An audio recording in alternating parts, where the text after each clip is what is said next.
ರಾಜ್ಯದಿಂದ ಶಕ್ತಿ ಉತ್ಪಾದನೆ, ಹಸಿರು ರಾಸಾಯನಿಕಗಳ ಸಂಶೋಧನೆ ಮತ್ತು ಅಭಿವೃದ್ಧಿ ಮತ್ತು ನವೋದ್ಯಮ ನೇತೃತ್ವದ ಪರಿಹಾರಗಳನ್ನು ಬೆಂಬಲಿಸಲು ಜೈವಿಕ ಇಂಧನ ಇನ್ನೋವೇಷನ್ ಲ್ಯಾಬ್ಗಳನ್ನು ಸ್ಥಾಪಿಸುವ ಬಗ್ಗೆ ಗ್ರಾಮೀಣಾಭಿವೃದ್ಧಿ ಮತ್ತು ಪಂಚಾಯತ್ ರಾಜ್ ಹಾಗೂ ಮಾಹಿತಿ ಮತ್ತು ಜೈವಿಕ ತಂತ್ರಜ್ಞಾನದ ಸಚಿವರಾದ ಪ್ರಿಯಾಂಕ್ ಖರ್ಗೆ ರಾಜ್ಯ ಜೈವಿಕ ಇಂಧನ ಅಭಿವೃದ್ಧಿ ಮಂಡಳಿಯ ಸದಸ್ಯರು ಮತ್ತು ಇತರ ಪ್ರಮುಖ ಪಾಲುದಾರರೊಂದಿಗೆ ಸಭೆ ನಡೆಸಿದ್ದಾರೆ. ಕರ್ನಾಟಕದ ಮುಂಬರುವ ಜೈವಿಕ ಇಂಧನ ನೀತಿಯನ್ನು ಪರಿಶೀಲಿಸಿದ ಸಚಿವರು ಸರ್ಕಾರ ಜೈವಿಕ ಇಂಧನ ನೀತಿಯನ್ನು ತರಲು ಬದ್ಧವಾಗಿದೆ ಅಂತ ಪ್ರಕಟಿಸಿದ್ದಾರೆ. ಇದರಿಂದ ಗ್ರಾಮೀಣ ಪ್ರದೇಶಗಳಲ್ಲಿ ಪರ್ಯಾಯ ಇಂಧನ ಬಳಸಿಕೊಳ್ಳಲು ಅನುಕೂಲವಾಗಲಿದೆ ಅಂತ ಸಚಿವರು ಹೇಳಿದ್ದಾರೆ. ರಾಜ್ಯದಾದ್ಯಂತ ಪ್ರಾದೇಶಿಕ ಜೈವಿಕ ಇಂಧನ ವಲಯಗಳನ್ನ ಅಭಿವೃದ್ಧಿಪಡಿಸುವ ಸಂಬಂಧ ನಾವು ಚರ್ಚಿಸಿದ್ದೇವೆ.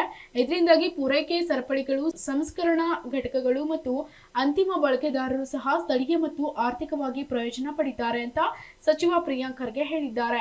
ಜೈವಿಕ ಇಂಧನ ಅಭಿವೃದ್ಧಿ ಮಂಡಳಿ ವ್ಯವಸ್ಥಾಪಕ ನಿರ್ದೇಶಕ ಶಿವಶಂಕರ್ ನಾಯಕ್ ಹಾಗೂ ಇನ್ನಿತರ ಅಧಿಕಾರಿಗಳು ಸಭೆಯಲ್ಲಿ ಪಾಲ್ಗೊಂಡಿದ್ದರು. Bureau report, SSV news.